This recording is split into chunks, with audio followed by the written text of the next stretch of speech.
poser. Alors, la fois passée, nous avons vu comment est-ce que la marche commence de la chrétienté.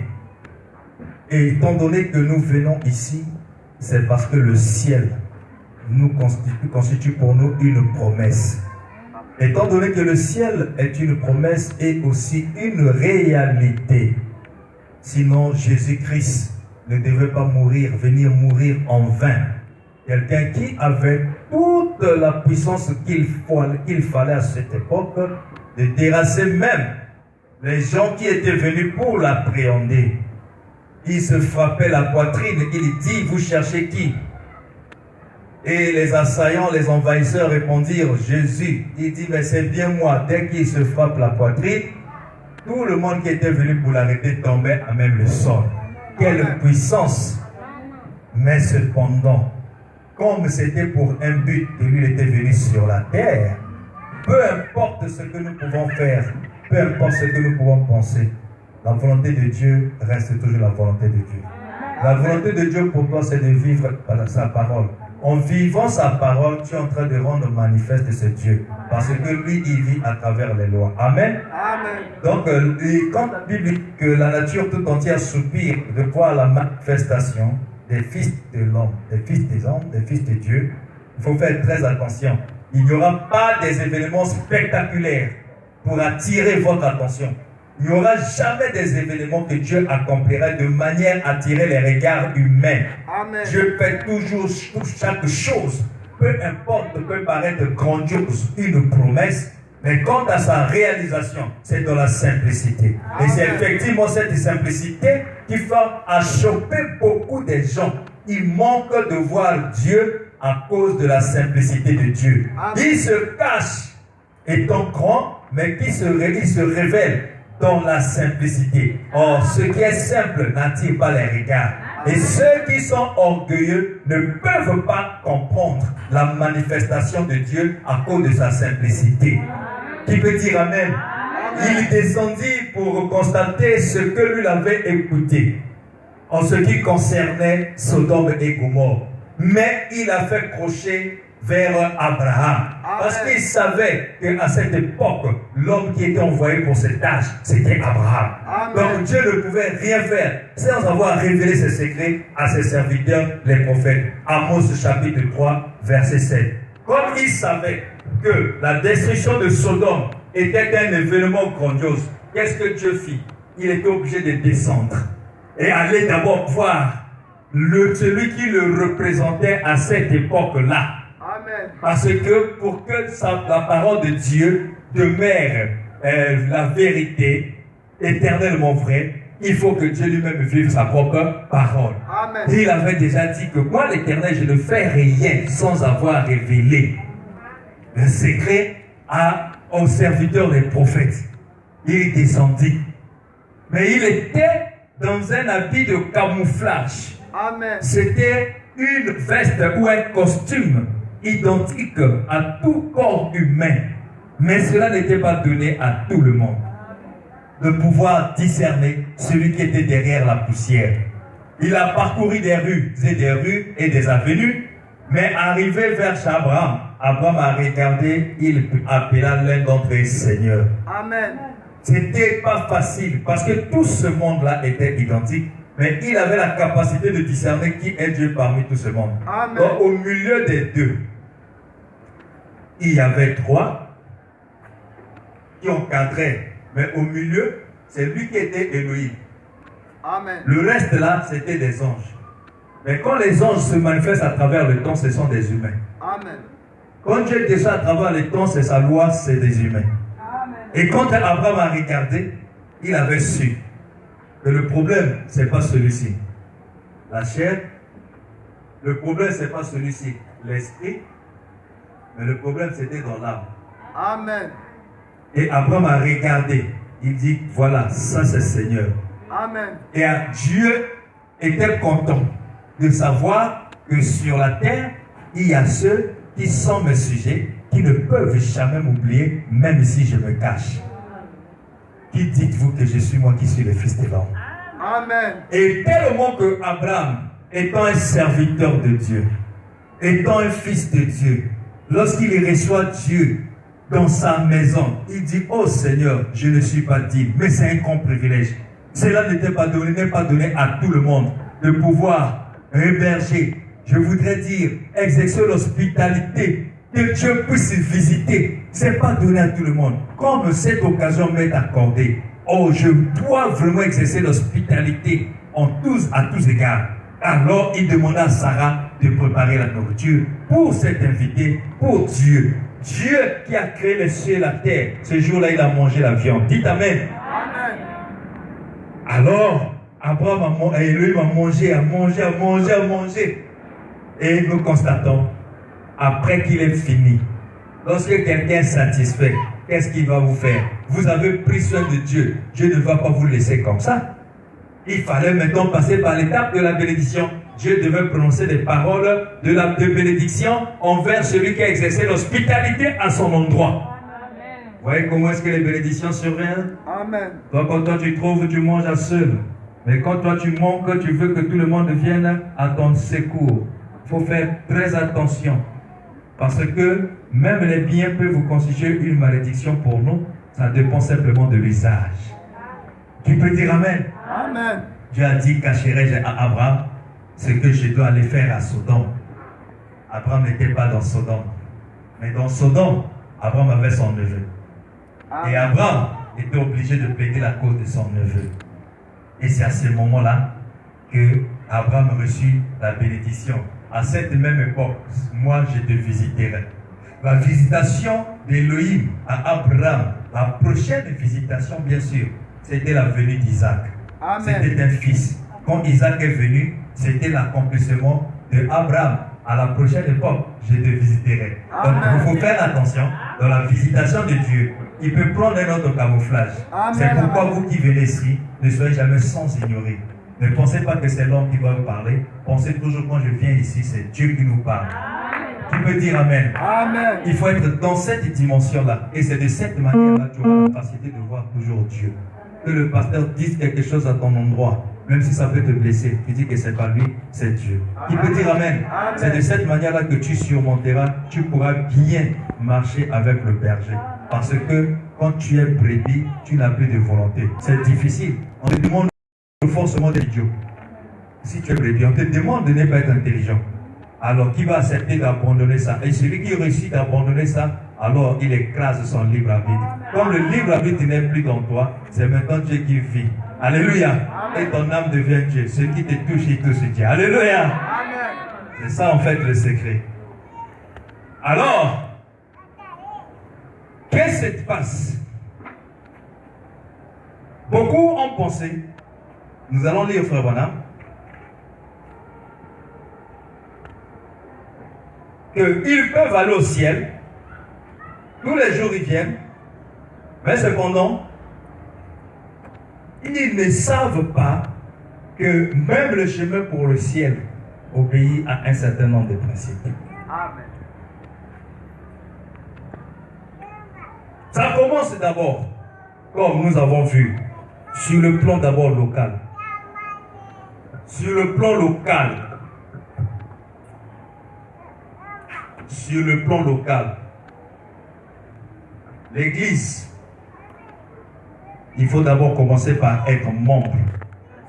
Pour aller au ciel, ça passe d'abord par ce chemin-là. Il faut d'abord être membre d'une église locale. Et vous savez la raison. Vous en savez la raison.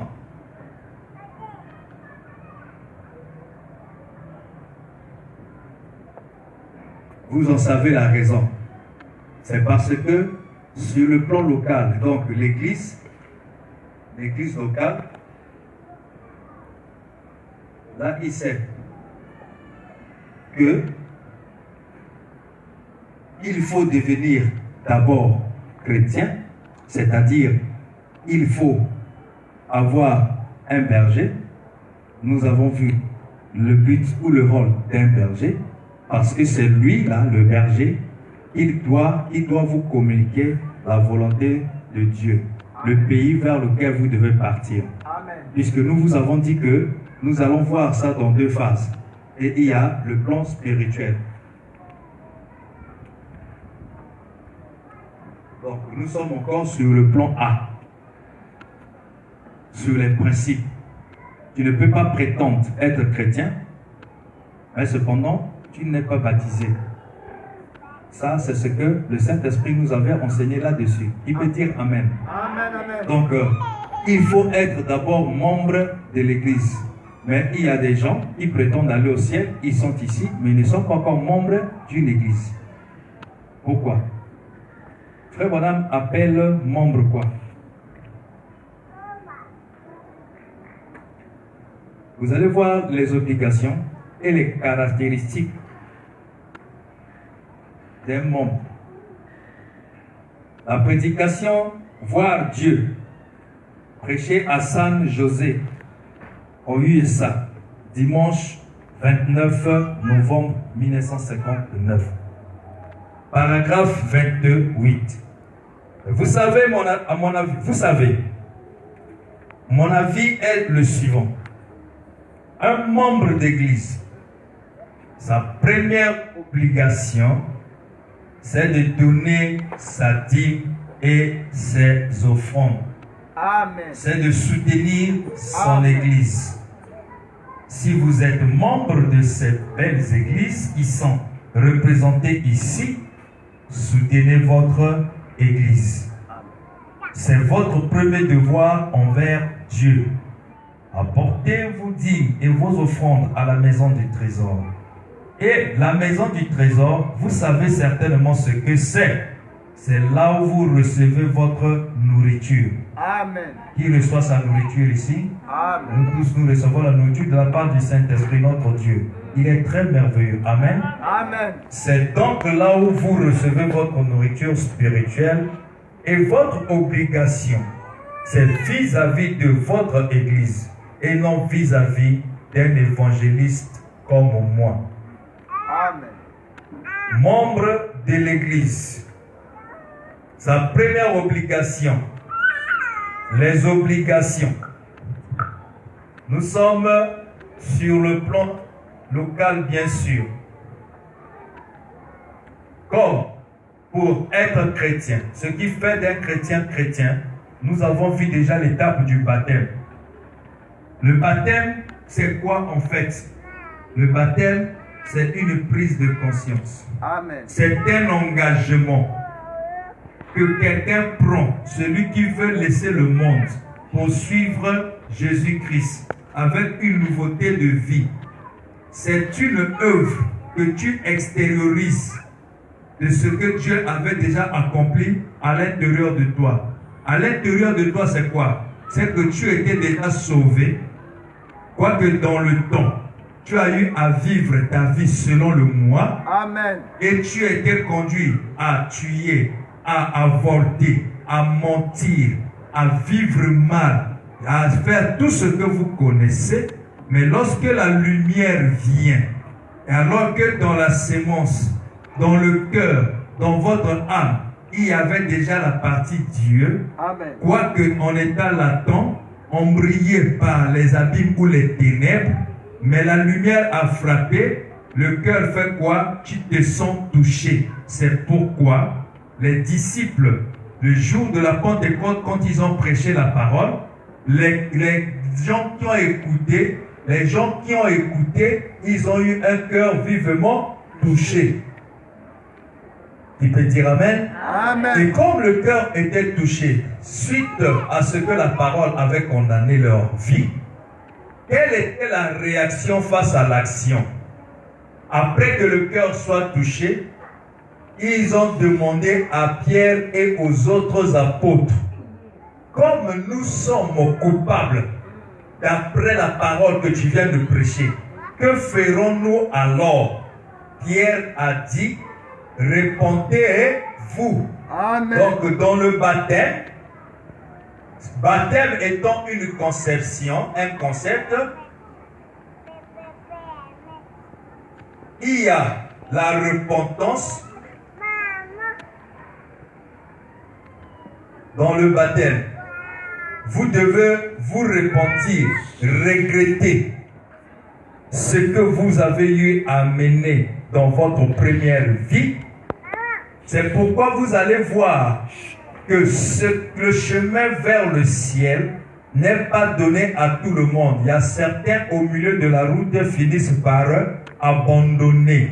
Qu'est-ce qui les amène à abandonner? C'est parce qu'ils ne veulent pas laisser se séparer d'avec leur première nature. Et ils veulent la conserver.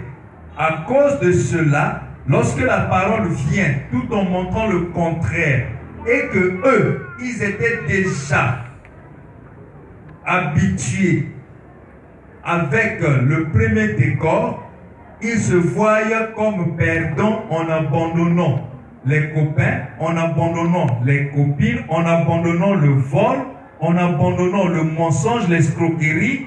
Ils ne veulent pas abandonner cela. À cause de ça, ils lâchent prise au milieu de la marche.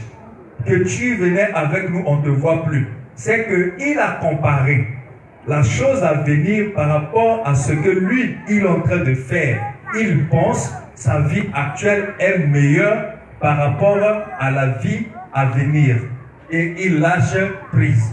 C'est pourquoi il a été prévu à ceux qui étaient esclaves. Après 7 ans, une période de vie, la trompette doit sonner pour libérer tous les esclaves. Amen. Mais il était aussi prévu une loi pour ceux-là qui voulaient être esclaves pour toujours. Amen. On devait les reconnaître par les oreilles trouées et percées. Amen. Qui peut dire Amen? Amen. Quand ton oreille est percée aujourd'hui spirituellement, tout ce que la parole dit pour toi, ça ne te fait ni chaud ni froid. Il faut faire très attention. Tu entres tel que tu étais, tu sors comme tu étais venu. C'est une position dangereuse. Qui peut dire Amen? Amen, amen. Repentez-vous et faites-vous baptiser. Vous voyez? On ne peut pas prendre le baptême parce que tu penses que j'ai déjà mis du temps. Il faut faire attention. Tu veux prendre le baptême, pour quelle raison? Parce que tu dois savoir que moi, j'ai amené une vie où j'avais déjà mon baptême, mais cependant, dans la marche, j'ai eu encore à briser beaucoup des étapes scripturaires. Yes, sir. À cause de ça, ça me fait mal. Je ne peux pas accepter que je puisse entrer dans ce beau pays avec tout ce fardeau-là. Et je veux maintenant renoncer à cela. Remettre à César ce qui est à César. Et à Dieu aussi ce qui est à Dieu. Amen. Ce n'est pas faire plaisir au pasteur, s'il vous plaît. Amen. Vous devez avoir pitié de votre propre âme. Amen. Vous devez savoir que moi, tel que je suis là, c'est-à-dire chacun doit savoir que là où il est, il sait les étapes et les différentes étapes qu'il a eu à brûler. Amen. Expressément, il le sait. Expressément, pas expressément, personne ne peut être ignoré de son mode de vie comparativement avec la parole. Amen. Donc, ce n'est pas un problème de faire plaisir à qui que ce soit. Amen. Qui peut dire Amen? Amen. Ce n'est pas un problème de faire plaisir à qui que ce soit. C'est un problème d'abord d'être concerné, candidat pour le ciel. Et la parole qu'on a, en ce moment-là, tu penses que si je continue, je me vois comme si je vais mourir aussi longtemps que je n'arrange pas ici. Dites Amen. Amen. Parce qu'ils n'avaient pas eu un semblant de cœur brisé. Ils ont eu un cœur vivement. La Bible précise cet adverbe de manière. Vivement touché. Amen. Mais comme ils savaient que ceux qui leur apportaient la parole, ils avaient aussi la solution. Et ils se sont rabattus auprès de ceux-là pour demander la conduite à tenir. Ils n'ont pas voulu résoudre l'équation à leur manière. Mais ils avaient en face d'eux les envoyés de Dieu qui connaissaient réellement comment faire. C'est pourquoi le baptême, lorsque Jean-Baptiste prêchait, il a vu les gens venir aux eaux de baptême. Jean a dit, mais qui vous a enseigné à fuir la colère de Dieu? Yes, donc ça veut dire quoi? Amen. Si toi, tu n'es pas baptisé, la colère de Dieu est sur toi. La seule manière de la fuir, c'est d'aller aux eaux de baptême. Mais les eaux du baptême, on ne va pas avec joie. Yes, Et sir. non comme un tel aussi va prendre le baptême. Hein. Tu es en train de prendre le baptême, mais dans la joie. Alors que c'est un acte de regret d'abord d'une vie menée en dehors de la parole. Et en ce moment-là, tu veux changer maintenant et entrer dans une nouveauté de vie. C'est un engagement que tu prends. Mais si celui-là qui veut être normalement travailleur ou engagé dans un service donné, mais il n'a pas de contrat, est-ce qu'on va le considérer? Mais il faut qu'il y ait un contrat. Vous devez le signer. C'est un engagement que tu prends. Que non, moi je serai là pour être employé. Voici ce que je suis censé faire. Mais comme dans un contrat, il y a des droits et des devoirs. Tu auras des privilèges. Tu aurais coupé déjà les liens. Parce que quand tu viens, tu confesses. Et dans la confession, parce que quand tu te réponds, c'est-à-dire, tu regrettes. La repentance, c'est un regret. C'est pas la joie. Yes, C'est sir. un regret. Et en ce moment-là, tu passes par la confession. Déjà là, je vous apprends, hein, j'ai eu des coups de fil de ceux qui désirent déjà prendre le baptême, les candidats. Mais je sais aussi qu'il y a des gens qui sont là à réfléchir. Parfois ils se posent la question, le baptême aussi, oh, c'est quoi? Ne t'en fais pas. Réfléchis d'abord pour avoir la vraie définition du baptême. Tu seras surpris que le temps de décision est passé. Et après, la parole ne sera ni chaud pour toi, ni froid pour toi. Quand tu viendras, la parole, Dieu est en train de s'exprimer. Et parlant et condamnant ces mots de vie là. Mais chez toi, ça ne fait rien. Chez l'autre, il sent quand même que Dieu lui a parlé. Et tu t'es habitué avec l'église. La confession. La confession veut dire répéter simplement ce que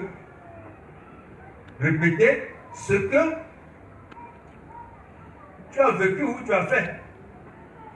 Dire la même chose. Amen.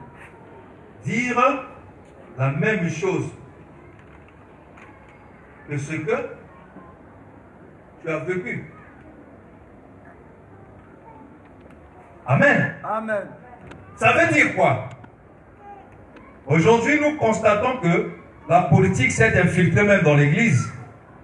Un frère sait qu'il s'est mal comporté vis-à-vis de l'autre. Au lieu de venir par la voie pourvue par Dieu, bon frère, tu comprends, hein? On est des hommes, hein? Ça arrive, hein? Au moment que tu me pardonnes pour ça. Hein? Au lieu de commencer par le regret, lui commence par quoi? La justification. Amen. Donc lui, il prend la partie humaine, il brandit ça en premier lieu, et ensuite, il vient pour présenter un pardon qui est une forme d'excuse. Ça, c'est pas ça la repentance. Dites Amen. Amen. Et beaucoup de gens, c'est ce qu'ils font. Ça prouve que tu n'es pas humble. Parce que tu as honte de reconnaître le mal que tu as fait sur l'autre. Ou encore, bon, tout ce que tu as entendu là, bon, c'est ça, je suis fautif. Ça, c'est pas la repentance. Ça, c'est pas la confession. Dans la confession, comme nous l'avons dit, c'est dire la même chose que ce que tu as posé comme acte ou ce que tu as vécu. Ça veut dire quoi? Supposons, on cherche l'argent, est porté disparu. L'argent a disparu dans la maison. Ah, mon argent. Qui a volé? Un tel non, ok, c'est bon. Tu viens à l'église. La parole te condamne. C'est pas parce que j'ai prêché la relation entre berger et brebis que ça veut dire que les gens sont déjà ça. Hein? Non. Il y a des épreuves et des tests pour vous introduire dans la classe des brebis. Amen. Amen. Hey, c'est comme ça, mon frère. Amen. Amen. Il y a des épreuves qui viendront comme des tests. Composition, afin que ce que le berger avait enseigné, tu puisses être admis à cette école-là. Amen. Parmi les tests ou les épreuves, comme tu avais pris cet argent-là quand on cherchait depuis longtemps, tu n'avais pas reconnu et ton nature païenne. La parole vient, tu écoutes, ça te condamne. Ça te rappelle d'abord ce que tu as. Voilà le cœur sauvé. Amen. Alors tu dis, aïe, c'était moi. Peu importe le nombre d'années. Tu viens, pasteur, je suis venu te voir. Je suis en train de vous enseigner la bonne manière. Hein? Amen. Parce que le diable peut vous poursuivre même jusqu'aux eaux de baptême. Yes, sir. Il va vous poursuivre comment? Afin de tordre le sens de la confession. Afin de tordre le sens, donc tu embellis le mal. Sache-le que il n'y aura pas d'effet sur toi. Parce que même après le baptême, tu peux recevoir le Saint-Esprit. Amen. Qui peut dire Amen? Amen. Le baptême ne donne pas le Saint-Esprit. Même après le baptême, tu peux recevoir le Saint-Esprit. Jésus l'en a reçu. Donc le diable peut te poursuivre afin de modifier la forme. Il te rend orgueilleux et te donne les paroles pour donner la forme au mauvais acte que tu as posé. Alors, les effets que cela devait te donner, bénéfiques bien sûr, ce sera maintenant des effets pervertis. Parce que quand tu répares, il y a toujours une bénédiction pour tout ce monde-là. Une récompense pour celui qui a admis à un test. Dites Amen. Amen. Pasteur, je suis venu te voir. Si tu peux prier, on prie. Tu vois, la fois passée quand tu cherchais ton argent, tu répètes d'abord l'histoire. Tu avais demandé, moi je n'avais pas accepté. Mais c'était moi qui avais pris ça. Donc ça c'est la confession. Qu'est-ce qui t'a amené à confesser? Vous voyez que tu viens t'exposer. Ça c'est pas donné à tout le monde. Hein? Tu viens t'exposer. Amen. Tout le monde cherche à protéger sa dignité. Amen. Voilà la différence entre un bouc et un agneau. Tu peux dire Amen? Amen. Le ciel, on ne le voit pas comme ça parce que toi, tu as des bagages et des valises qui pèsent, je ne sais pas, qui coûtent cher. Tu amènes ça, je vais aller au ciel. Alors, c'est pas ça. Le ciel, pour y aller, c'est accepter l'opprobre. Amen. C'est porter l'opprobre, l'humilité. Même l'humiliation. Donc, à cause de ça, je te demande pardon parce que je me rends compte que ce n'est pas normal. Ce n'est pas moi qui pouvais te faire. Parce que quand tu viens quand tu viens faire ça et dire ça, tu es en train de vouloir de quoi? Tu cherches quoi? Tu veux obtenir quoi? Tu es en train de vouloir obtenir ma faveur. Parce que à ce moment, ce n'est pas Dieu qui va te pardonner. Yes, sir. Parce Yes, que sir. cet acte-là, tu as fait vis-à-vis de moi. Amen. Dieu a permis un moyen pour arranger de tels problèmes. Va vers ton frère. Amen. Si tu vas seulement, Seigneur, pardonne-moi, j'avais volé l'argent du pasteur, Dieu ne veut pas te coûter. Et cette malédiction te poursuivra dans tous tes travaux. Amen. Et tes entreprises. C'est comme si ça ne marchera pas. Effectivement, ça t'amenait à un niveau où tu verras que ceci ne marche pas, ici ne marche pas, tu ne marches pas. Il y aura toujours une pensée qui va te ramener à c'est sûr que. Effectivement.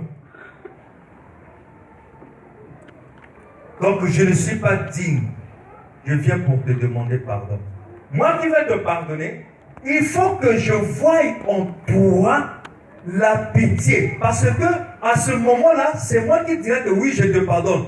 Pour que le oui que je te pardonne soit efficace et avoir l'effet sur toi, il faut que moi je puisse avoir pitié de toi. Or, la seule manière que je puisse avoir pitié de toi, c'est de voir ton attitude et ta manière de présenter la situation. Je comprendrai que, oh, ça lui fait mal. Ce n'est pas lui qui devait faire ça. À ce moment, je dis non, je te pardonne. Et le pardon là devient une puissance qui te libère. Amen. Si tu ne fais pas ça, tu n'obtiendras pas un pardon qui est une puissance. Mais tu obtiendras un pardon dénominationnel qui sont que des mots, qui n'est que des mots. Oui, je te pardonne. Mais c'est un pardon comme excuse. Mais qui a fait que ça soit un pardon comme excuse au lieu que le pardon que je te donne soit du fond du cœur? Mais c'est ta propre attitude. Amen. C'est pourquoi nous-mêmes, nous devons faire attention quand nous partons pour régler une situation pour laquelle on est fautif. Ne partez pas comme des politiciens. Ne regarde plus ta dignité. Ne vois plus ton honneur. Ne vois plus ta personnalité. Casse ta personnalité. Brise ça. Dis que moi, je ne peux pas accepter ça, que je puisse faire ça pour ma soeur. Ah non, non, non. J'ai écouté la parole. Si je ne fais pas attention, il y a un débat entre toi et toi-même. Donc il y a comme deux esprits en toi qui commencent à te battre, à te combattre. Amen. Et tu vas voir même quelqu'un dans la douche en train de parler. Non, non, non, ça moi je vais exposer. Mais si je vérifie qu'il est seul, mais il parle avec qui? C'est un combat qui a commencé dans le ciel. Amen. Et qui doit s'accomplir sur la terre. Amen. Qui peut dire Amen? Amen. J'ai reçu des appels depuis le premier jour, le vendredi, la nuit. Le dimanche, n'en parlons pas. Des couples, des singletons et tout ça, ainsi de suite. Pasteur a vraiment là le cœur. Qu'est-ce qu'il faut alors? J'ai dit, écoutez d'abord. Il faut que la parole vous condamne correctement. Et vous sachiez normalement qu'est-ce qu'il faut faire. Sinon, la précipitation vous amènera encore dans les compromis. Amen. Donc, il y a un regret. Tu ne dois pas le faire simplement pour la sympathie. Pour qu'on dise que tu es baptisé, sache-le que c'est une décision que tu es en train de prendre. Yes, sir. C'est à ce moment-là, le regret t'amène à la repentance. Lorsque tu te réponds, en ce moment-là, on te prend, on te met dans l'eau. Et le baptême, ça se fait par immersion, c'est-à-dire tout le corps dans l'eau. Ce n'est pas une cuvette de laquelle on prend l'eau, on commence à asperger sur la tête comme on nous avait fait à l'église catholique. Ce n'est pas ça. Le baptême, c'est un mot grec ou bien latin, baptisme. Donc ça doit être quelque chose d'immergé, totalement plongé. Et ensuite, plonger, ça veut dire quoi? Tu t'identifies à la mort de Jésus-Christ. Amen. À la mort avec Christ. La mort avec la première vie. Et ensuite, on doit te retirer de l'eau pour dire que tu es ressuscité avec une nouveauté de vie. Amen. Et en ce moment-là, tes premiers péchés sont partis. Et tu sors de là, en prie pour toi, tu deviens maintenant comme une nouvelle personne. Amen. Quoique tu as encore un combat à mener. Là, déjà, c'est une étape pour déjà être utile dans la maison locale. Amen. C'est à ce moment-là, tu peux toucher au piano. C'est à ce moment-là, tu peux prendre part à certains offices de l'église. Tu n'as pas de baptême. Tu commences maintenant à utiliser les instruments. Ça va te bénir ou ça va te maudire. Le roi Nebuchadnezzar, il s'est retrouvé dans la condition d'un animal. Pourquoi? Les hommes l'ont poussé comme les aigles, comme un aigle. Il commence à manger de l'herbe comme un veau. Il restait dans la forêt comme un lion. Parce qu'il a voulu utiliser les instruments qui étaient sacrés. Amen. Amen. Vous savez ça? Amen. Parce que ça peut te faire habituer que moi me connais. C'est moi qui filme. C'est moi qui joue ceci. C'est moi qui interprète. Mais parfois tu es un canif. Mais c'est une malédiction. Si je ne vous dis pas, je ne vous aime pas. Amen. Tu peux dire Amen. Amen. Mais il faut que tu aies un cœur condamné. Si tu ne te condamnes pas par la parole, mon frère, tu ne peux pas changer de vie. Amen. Si tu vois les gens ne sont pas changés, c'est simplement ça. C'est un mystère de l'écho de la parole. Quand il écoute, pour lui, ça va dans une autre dimension. Mais chez l'autre, ça va dans le cœur. Parfois même, il a envie de ne pas que le pasteur insiste là. Quand le pasteur touche là, lui déjà, il trompe. Il ne trompe pas parce qu'il n'aime pas la parole, non, parce que ça lui fait mal dire, ah, quand le pasteur touche ça, je me sens concerné. Oui, ça prouve qu'il y a la sémence. Il peut dire Amen. Amen. En ce Caïn, quand il fait, il ne regrette pas. Mais quand un fils de Dieu fait, il regrette. Il dit, pardonne-moi. Hommes forts et frères, que ferons-nous? Répondez-vous. Et faites-vous baptiser. Mais quand tu vas pour te faire baptiser, c'est la confession qui se passe là. Et ensuite l'action que le baptiste doit faire pour toi. Et quand tu reviens, on te dit sors. Mais alors, étant donné que tu prends le baptême, ça c'est un des principes. Le baptême. Nicodème, si tu ne nais d'eau et de l'esprit, tu ne verras jamais le royaume. Mais tu n'as pas le baptême. Tu as déjà vu quel royaume? Amen. Non, non, j'avais vu Dieu. Quel Dieu? Tu es dans une atmosphère, un monde d'illusion. Dieu ne te connaît pas. Parce que même un membre local, Dieu ne te connaît pas. Ton membre local, tu ne fais pas appartenir. Et ton membre, dans une église, tu ne fais pas appartenir à une église locale. Alors que c'est le point même de départ de la chrétienté. Notre principe, un autre. Il dit, un membre d'église, autre chose, sa première obligation c'est de donner sa dîme et ses offrandes, c'est de soutenir son église. Amen. Amen. Déjà le baptême c'est un problème. Et comme le fois de prendre ton argent. Donc c'est comme si tu dis que non, moi j'ai faim, mais je dois partager ce qui m'enlèvera la faim à quelqu'un d'autre. C'est encore une épreuve. Mais c'est là où Dieu teste ses enfants. C'est une épreuve. Qui peut dire Amen? Amen.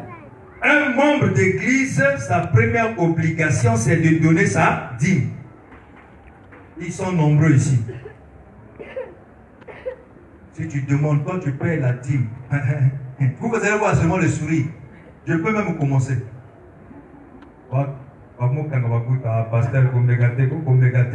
Bon, j'ai compris. Amen. Amen. Mais toi-même, connais-toi toi-même. Qui peut dire Amen? Amen. Donc, ni baptême, ni dîme, il ne se retrouve pas. Mais toi, tu es où? Un membre d'église, sa première obligation, c'est de donner sa dîme et ses offrandes. C'est de soutenir son église. Il dit que ça, c'est notre église.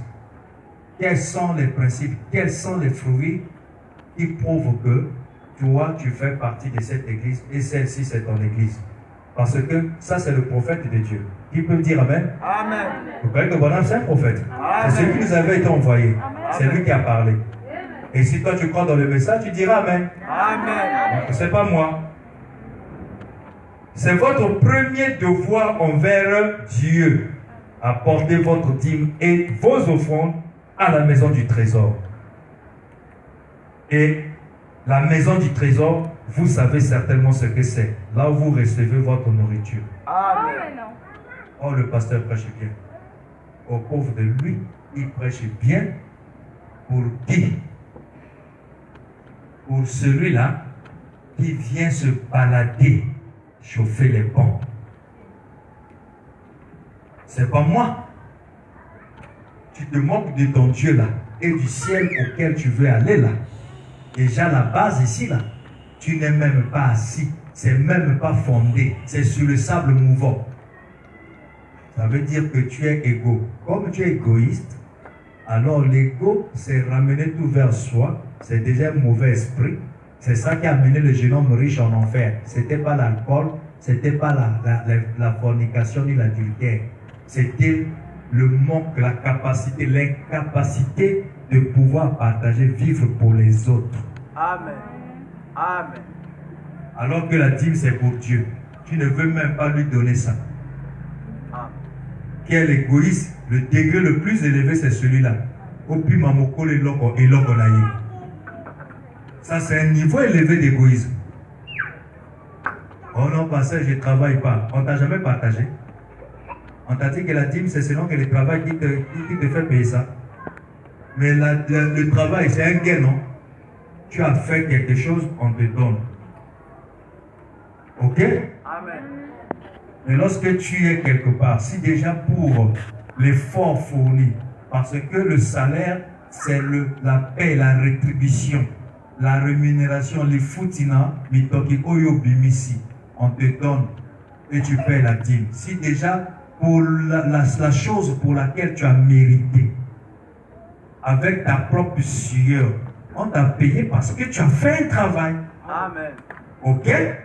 Donc là, il n'y a pas en fait Dieu qui a travaillé, c'est toi qui as travaillé. Amen. Mais là, tu payes la dîme. Mais à combien plus forte raison pour une action où tu sais que tu n'as même pas fourni un effort? Quelqu'un t'a partagé. C'est ton effort? Non. Il t'a donné 10 000. Est-ce que tu as mérité ça? Mais c'est là-bas où normalement on doit payer effectivement la vraie dîme. C'est la reconnaissance pour montrer que je n'ai pas travaillé. Je n'ai pas fourni un effort. C'est une grâce. Mais s'il y a la grâce, donc c'est Dieu.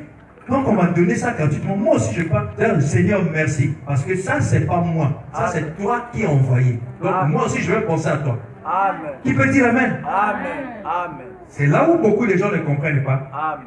Ils pensent que payer la dîme c'est lorsque tu as vendu ou lorsqu'après que tu as payé le salaire. Oh. Mais lorsque le passé dit que non, prends un peu ceci, toi tu dis que ah, ça c'est pas l'homme, ça c'est Dieu. Comme c'est Dieu, ah, je dois rendre à lui ce qu'il y a à lui. Amen.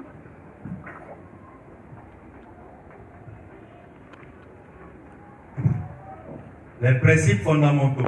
Toujours l'histoire de ma vie. Il y a des gens qui ne font rien. Mais c'est des vieux et des vieilles. Hein? Ils sont là assis à la maison. Le jour de la prière, ils viennent à la prière. Mais ils ne font rien. Ils attendent d'aller en enlèvement. L'histoire de ma vie. Paragraphe 9. Non, moi, je suis pour moi marié. Qui t'a dit que si tu es marié, tu vas aussi parce que tu es marié? Tu vas aussi parce que tu as vécu les principes fondamentaux. Dites Amen. Amen. J'ai pas entendu. Dites Amen. Jamais je n'ai prélevé. J'ai essayé de prélever une offrande dans ma vie. L'histoire de ma vie, paragraphe 9. Et j'ai manqué de le faire. Mais je n'avais pas. Jamais. Je me le permettais. Je travaillais. Et j'étais pasteur du Branham Tabernacle à Jeffersonville. Branham qui parle, je travaillais. Quoi qu'il était pasteur, il faisait quoi? Il travaille. Dites Amen. Amen. C'est une institution interdénominationnelle. Je travaillais chaque jour, parfois à la pioche et à la pelle, parfois à faire la patrouille, parfois un travail sur les câbles électriques comme la SLU, et tout. J'ai travaillé pendant 12 ans, tout en étant pasteur d'une église. Oh non, comme je suis pasteur, je ne vais plus travailler, je vais seulement attendre. Quand on prélève la dîme là, on paye la dîme. C'est là où moi, je vais maintenant prendre là, ça c'est mon salaire. Ça te revient de droit. Frère Branham aussi, ça lui revenait de droit, mais il travaillait. Dites Amen. Amen. Amen. Frère Branham dit, Dieu appelle quelqu'un au ministère, pas un paresseux. Dites Amen. Yes, sir. Est-ce que j'ai dit que c'est faussement la fonction publique? Non, monsieur. J'ai parlé du travail. Amen. Dites Amen. Amen. Bon, le charbon, c'est du travail. Aller même au port pour soulever les mains, c'est du travail. Je te bénirai à travers ça. Tu prends Koro, c'est le travail. Amen. Atera Kokufa, Nakolokota, Nakosomba, c'est du travail. À la fin, les poches vont se gonfler, tu iras à la maison, tu nourris ta famille. Tu as accompli la parole et Dieu te bénira. Qui peut dire Amen? Tu ne fais rien, tu attends, c'est la malédiction. J'ai travaillé pendant 12 ans, tout en étant pasteur d'une église, sans jamais recevoir un sou, pas un centime. Je pouvais travailler. Et bien, ce n'est pas que j'ai quelque chose contre quelqu'un. Un prédicateur doit vivre de l'évangile. Mais j'étais jeune. Je jouissais d'une bonne santé. Pourquoi ne devrais-je pas travailler? Pour ne pas être à la charge des gens. Il y a des frères ici et des pasteurs qui sont des parasites. À la charge des gens. Il peut dire Amen. Amen. Frère Branham dit, lui il travaillait, il était en bonne santé. Parce que le travail, ce n'est même pas après la chute. Le travail, c'est même avant la chute. Yes, sir. Donc ce n'est pas quelque chose qui est lié au péché. Amen. Avant même la rédemption. Adam déjà travaillait avant que le péché ne puisse entrer. Donc c'est une action qui fait partie même du salut. Amen. Il peut dire Amen. Amen. Ruth a travaillé et a trouvé un repos. Le repos c'était Boaz. Il peut dire Amen. Amen. On a des parasites dans l'église comme ça. Commence à marcher de maison en maison. Comme l'esprit religieux aussi a rempli les gens. Comme c'est un frère, on va seulement... Mais il a des pieds et des mains, c'est invalide. Yes, sir. Mais que dites-vous des paralytiques qui traversent le fleuve pour aller acheter du savon et venir vendre? Mais il y a quelqu'un qui le pousse. Mais il leur paye. Vous n'avez pas pitié de ces gens-là? Mais tant qu'il y a des pieds et des bras, tu es là, tu ne fais rien. La nuit tombe, tu es là. Le soleil se lève, tu es là. Et tu ne fais rien. Et après, non, pasteur, moi j'ai fait. Mais tu veux qu'on te donne quel argent? Va travailler. Qui peut dire amen?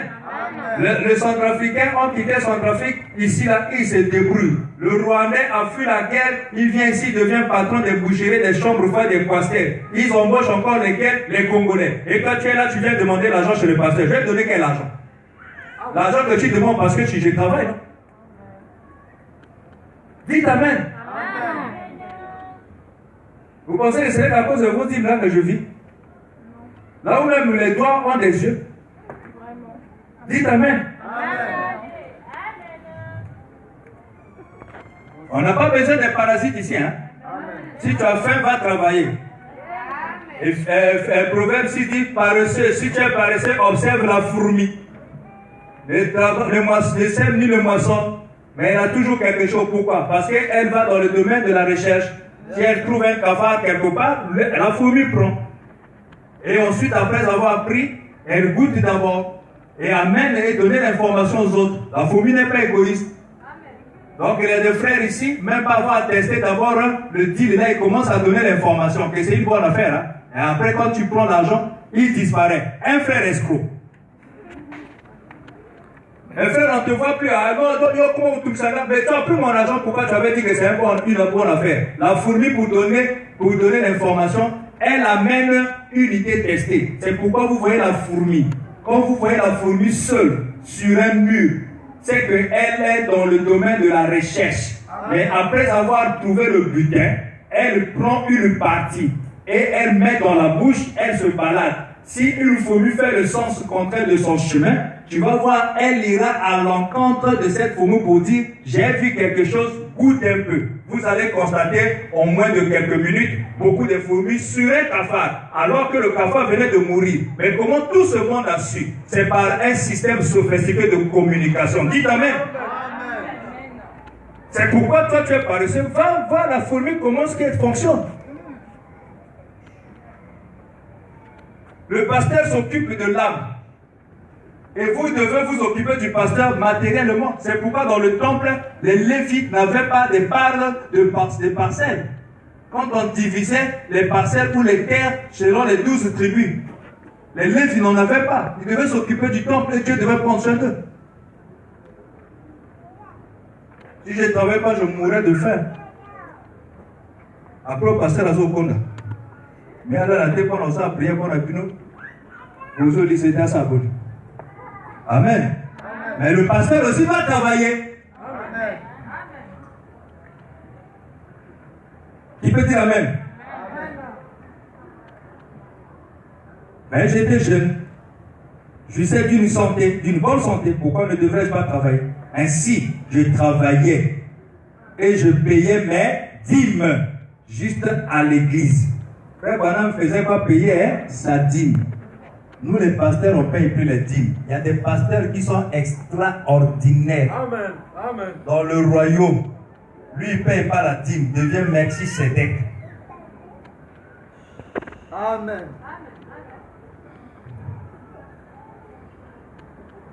C'est le principe, hein, fondamentaux. Hein. Amen.